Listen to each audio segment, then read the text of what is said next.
In this video, I'm going to show you exactly what I'm expecting Helbiz to go. Let's get right into it. So just by looking at it from this perspective, I can clearly see that today we're starting to kind of pick up, or is this just nothing, right? We're 2.33% up. I'm going to explain right now. Looking at Helbiz, 94% down in the past year is just mental. Like, you're not going to neglect that when you're looking at a stock. Like, a lot of people say this is just like a lottery ticket for a lot of the people who got the shares, maybe, right? Just lottery ticket, you try luck, maybe it's gonna go up, maybe not. But overall, hard time from trying is just bearish. Of course, you already understand that.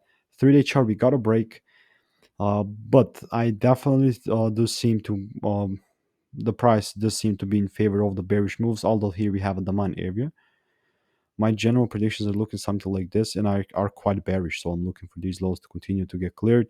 Still, now in my previous video, you might see that I was actually very bullish from this demand area. I'm going to be bullish until we actually get a, because I thought, okay, I thought about it. It's just pretty silly for me to just aim like that without actual confirmation. For right now, it's very bearish until we see it breaks on the lower time frame in here. Then I'm going to look for upside moves. For right now, still bearish to me.